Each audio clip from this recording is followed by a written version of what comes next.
Welcome to the show.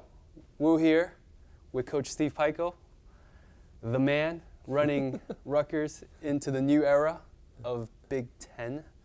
Just a little bit about him. He coached at Stony Brook, took them to their first NCAA championship, had 119 wins in the last 5 years, 5 postseasons. Also a UConn alumnus, and so he's got some time to just talk about his career, his future, and everything about the program here at Rutgers. How are you, Coach? I'm doing great. Thanks for having me on. Oh, thank you. Thank you for coming on. Was coaching always part of the plan? You know, I think I was very fortunate. I went to the University of Connecticut, and my first year I was part of Coach Calhoun's first recruiting class. So, built a program with him as a player, kind of saw it from the inside, the build. And I was fortunate enough after I was done playing, he saw enough in me, to give me an opportunity to coach. And first time I started coaching, I knew that's what I wanted to do. It was the closest thing to playing. I was one of those guys grew up playing, gym rat in the gym all the time, and was really excited to go from that player perspective to being a coach and kind of understanding Coach Calhoun in a different way. And so I think very lucky to get that internship under a Hall of Fame coach as a player and then a coach, and then got an opportunity to go to Yale University after that and saw basketball from the Ivy League perspective too, and got to recruit nationally and really had an unbelievable mentorship, which got me here to what I think is the greatest job college basketball here at Rutgers. If you weren't, we don't want to get too far right now, but if you weren't coaching, what would you be doing? Boy, I don't know. I can't imagine doing anything. I loved basketball my whole life. It was part of me from a young age. I have 9 brothers and sisters. I started learning how to play my older brothers and sisters in the yard, and I just always loved it. So I couldn't think of, doing a lot of things outside of that. My father was a coach, so I started looking at basketball a little bit differently. My brother played at UConn with me. My sister played on scholarship at Merrimack, and so basketball was a big part of our family. So I didn't know it would take me to these kind of places, but I always loved the game, and I loved the camaraderie of it, and I loved the relationships that I built in it. So I don't know what I would be doing if it wasn't for basketball. Thankfully, I have a basketball job. I don't have to think about it. When you were in high school, before you committed to UConn, I'm sure you had other choices. Mm-hmm. If there was no Steve Pikiell at UConn, where would that Steve Pikiell go to? I would have went to Rutgers. That's a good one. I was, I grew up in Connecticut, so I went to the State University of Connecticut. So trying to tell that to recruits now in this area, I felt like I didn't have to go anywhere else. And UConn was great for me. I met my wife there too, so it was more than just a basketball decision. It was great school. I played for a Hall of Fame coach, met my wife, they come to the State University of New Jersey, Rutgers, those things can happen too for people. What was it like playing for Jim Calhoun? Coach, it was his first year at UConn. It was his only losing season too, so I was part of the, the original build. But his work ethic and what he taught you off the court too, he's a family guy. Everyone knows him as a basketball coach. I got to know him as, a father, and his 2 great sons, and I saw him in those environments too. So learned a lot basketball-wise, but learned a lot in other ways too, and that's the effect that a good coach can have on you. Learned a lot of things, and he led by example in some ways. He, very bright guy. Took a lot from my time with him, and he's still helping me now, which is great. I can pick up the phone and call a guy like him with his different experiences that he's had in coaching and in life. What is like one thing that you use from Coach Calhoun that you learned and you're using even till this day? Well, I tell you, he overcame every obstacle in his life, in coaching, and just if you get knocked down, you get back up. He really had that mentality, and our teams at UConn were based on being tough and, playing defense. And if you get knocked down, you get back up, and I think that's maybe his mantra through life. I mean, he's had cancer, he's had everything. Right. He gets back up. I remember all the years he was knocking on the door to get to a Final Four and Elite Eight and got knocked down and just kept getting back up. And that's something that, has always stuck with me. And he persevered through a lot of obstacles. I'm sure you called him before you took the job. I'm sure he spoke to you about it. And what did he say? What was his opinion? Oh, I mean, I think he always thought this was a really good job.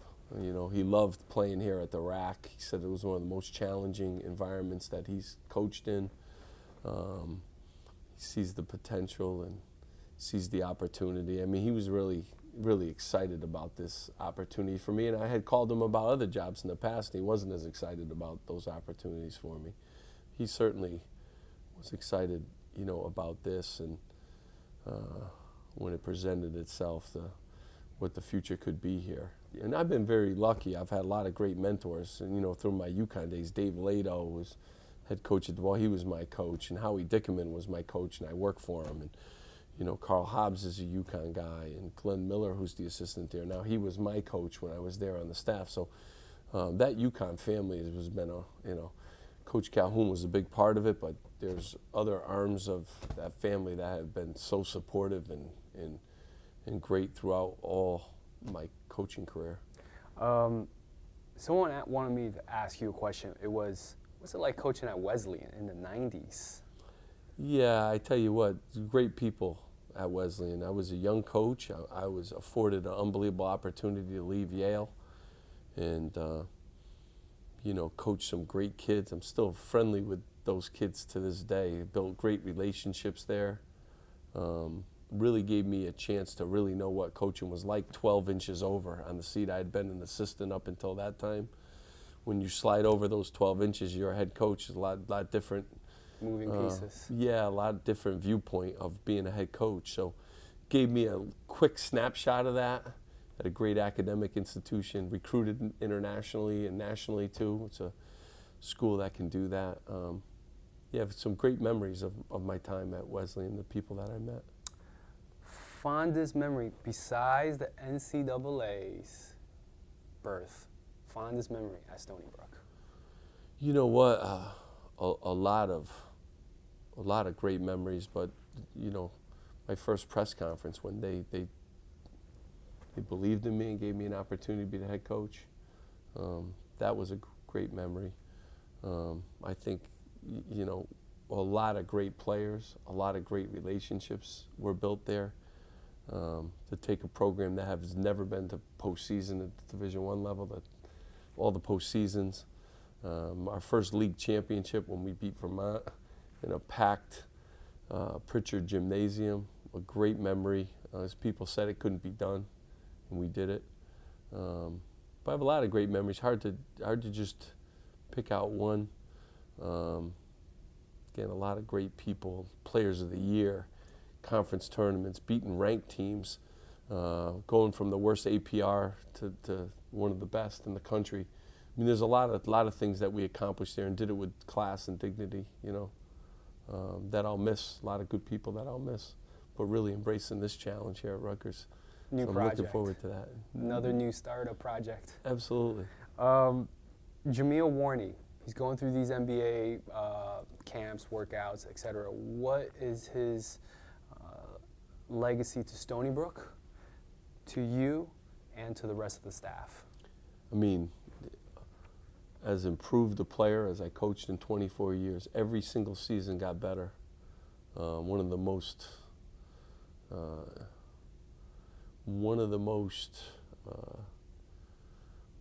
diligent workers at his craft in the last 2 years.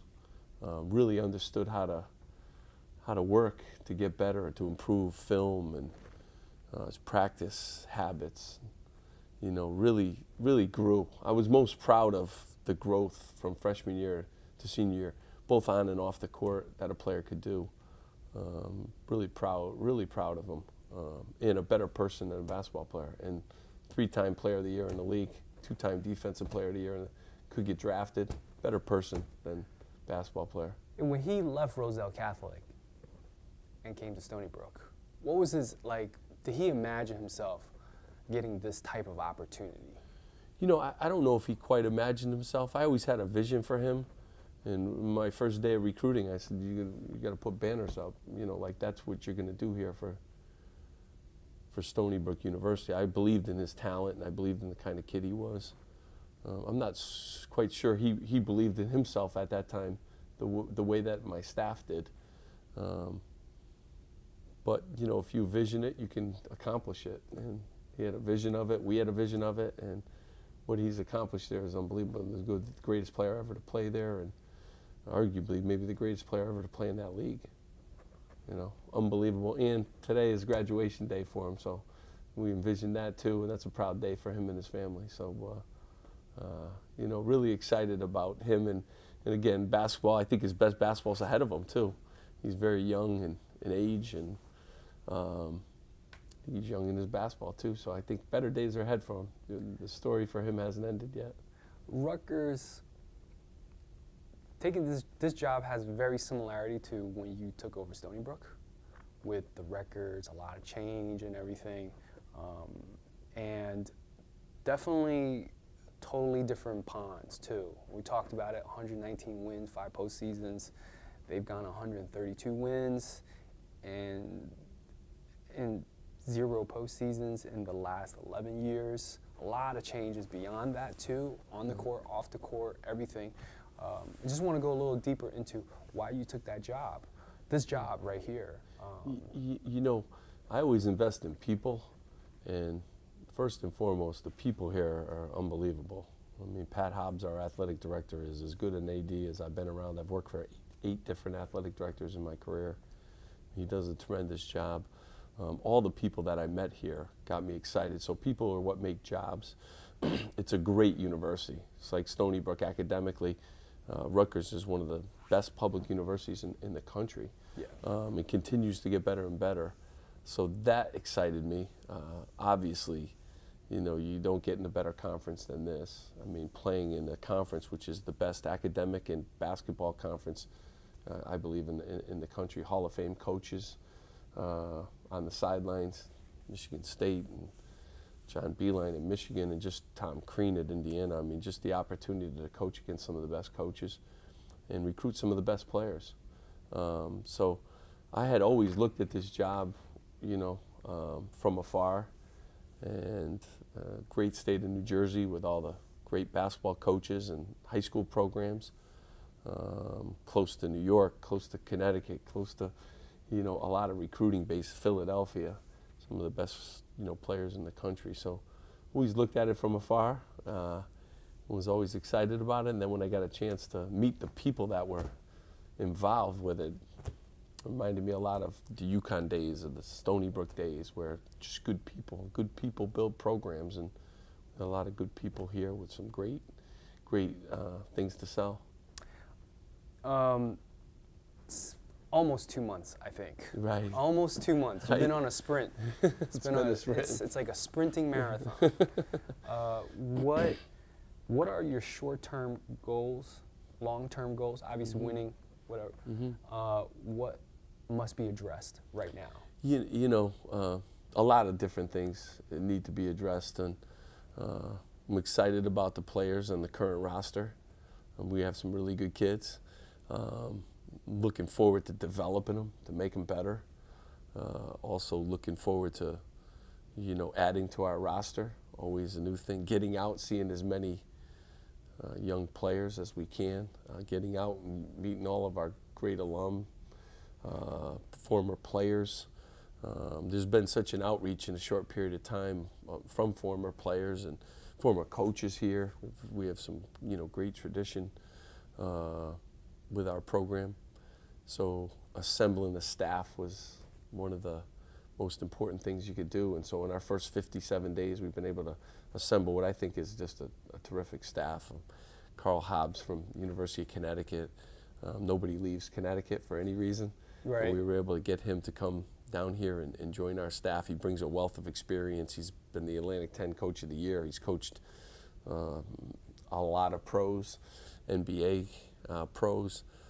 Jay Young, who worked with me at Stony Brook, I think he's one of the best defensive coaches in the country and developer of big guys. He really gets a lot of credit for what he helped do with Jameel Warney. But through the years, Al Rapier's a guy playing over in Europe, and Dallas Joyner is playing in Europe, and Eric McAllister, another Stony Brook guy playing in Europe. You know, like, Jay helped develop a lot of those guys. So he brings a wealth of talent and a wealth of knowledge to position. And then Brandon Knight, legend at Pittsburgh, his numbers retired, brings 9 straight NCAA tournament appearances, and he's our recruiting coordinator, and the great job he does. And then our staff, Ben Asher, Dan Rickard, Bryan Dougher, and Greg Shoes-Vitrone, terrific staff, and they all bring great qualities to our program. So we were able to get that done too in a short period of time. So we're trying to do a lot of things. I mean, stabilize the program,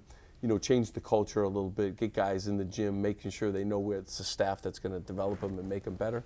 We want to play in the NCAA tournament, and obviously in this league we want to play in a Final Four, and then we want to win national championships. That's what you do in the Big Ten. Right. So those are the goals that we have, and it's not going to be easy, and it's not going to happen overnight, but that's what we look forward to building, and building a program that all New Jersey can be proud of, representing the right way and graduating kids and doing all those good things, just like we did at all the other stops that we were prior to here.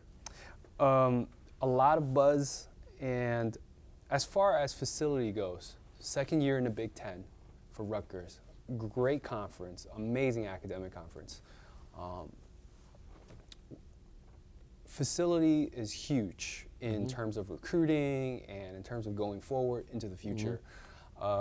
Is there? I know you can't talk too much about it, but is there maybe, if you could just peel the curtain just a little bit, and what are you guys going to do in terms of addressing that? Yeah, I mean, it's already started. I mean, we're building a new practice facility, and we have the blueprints, and it's really, I'm a product of good timing, because this was already on the table before I got here, and it's going to be a reality soon. And so for players that I recruit, they're going to play in a brand new practice facility, which is going to be state of the art, as nice as there is in our conference. I love the RAC, and they're going to continue to renovate that, but I think it's a great place to play. It's been quoted as one of the toughest environments in college basketball, and I look forward to getting it back to that level, with the students and the all the different elements that go into making it a great place to play, and the exciting brand of basketball that I want to bring, so people will want to come here and watch. So facilities are being improved as we speak, and we're talking to a lot of people to make sure that train keeps rolling, and I'm excited about that. And I know our players will be excited about all the new improvements that are coming down the road. Give me one of the best pitches, what you would say to these parents, players, AAU coaches, why they should come to Rutgers, why they should even look at Rutgers, what is... Well, I think what's happening here in all sports is exciting. I mean, we are in the best conference in the country. It's the most watched conference. Attendance has been the 40th straight year that the Big Ten has ruled college basketball in attendance. It's an unbelievable stat. And, we've had 6 out of the last 7 players of the year nationally come out of our conference. It's the State University of New Jersey. You don't have to go far from home, especially a lot of these local players. We're great academically. I mean, we're one of the top 10 public universities in the country. So you get a great degree. You could do it close to home. You could play in an environment that's unbelievable. And you're going to play for a coach that is going to help develop you, make you the best player that you can, and a staff that's dedicated to that. So there's a lot of great reasons why to come here, and what we're trying to build here. And we got to do a great job of letting all the coaches know in the area that this is a great place to send their players. And when they send them to us, we got to do a great job with them. And if we do a great job with them, it'll be easier to knock on their door again. Get the next one. Aside from athletic ability, what are some of the character traits that you look for in recruits? You know what, character? You know, I want great kids. I want kids that want to get better. I want kids that want to put on a Rutgers uniform. I want kids that want to get a degree from a great university too. One of my big traits is toughness. I like kids that are tough, and I like kids that want to be in the gym. And if they want to do that, they'll like playing for me. And as far as style is concerned, style of play, what's the style of play at Rutgers? You know what? It's funny. You know, people ask me that all the time. I played at UConn, which was all run and all press. So that's what I knew. That's what was in my blood. That's what I lived. You know, when you take other jobs, you got to figure out ways to win. You don't always get the fastest guys or the best athletes at Stony Brook. One year we led the league in points, and the next year we won the league because we defended the best. So, you know, part of this is figuring out a way to win. How I want to play. I want to get up and down the court. I want to play exciting. I want to throw alley-oop passes, and I want to defend and be tough. You know, that's how I want to play. Your roster dictates a lot of how you play. Yeah. And so until I have full control over the roster, we're going to figure out a way to win.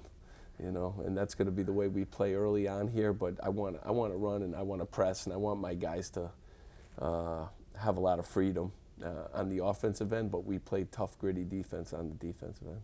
What is some advice for some of the young, upcoming guys who want to be coaches, who want to get into the coaching industry, basketball world, whether it's in college, high school, or the pros? What do you recommend? Any advice you have that? You know, I always say this, you know, work for different kind of coaches. I thought I was very fortunate. I played, you know, to play at UConn and play in the Big East, a totally different style, and then spend my next 4 years in the Ivy League. Totally different recruiting, totally different styles of play. Then I got a chance to go to the Atlantic 10 and work for a different coach. Coach Hobbs, very offensive-minded. GW. Coach Calhoun, very defensive-minded. You know, if you have your options, try to work for different people that do it differently. Basketball, you can win a lot of different ways. And I've been very fortunate. My internship has been with all different kind of coaches and all different ways, but all very successful guys. And you got to get to meet as many people as you can. It's a sport about relationships, and the more people know about you, the better. But for young coaches, I always tell them to, you know, invest in people, and surround yourself with good people, and try to learn basketball from a lot of different people. And I've been able to get my philosophy from playing for all kinds of different people. And they recruit differently. They won differently. You know, Carl Hobbs, when I was in the Atlantic 10, we won that league on the offensive end of the floor.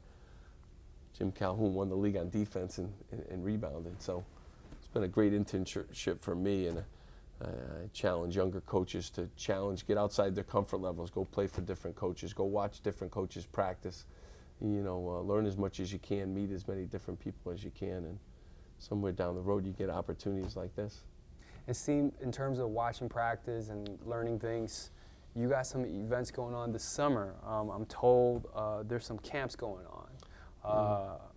You have the Rutgers Day Camp, right? Yes. And that is, the guys told me they're working on a 5-day camp twice.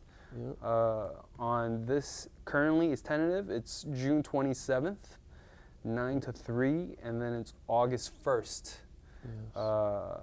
Also another 5 days, 9 to 3 p.m. is for kids 8 to 17.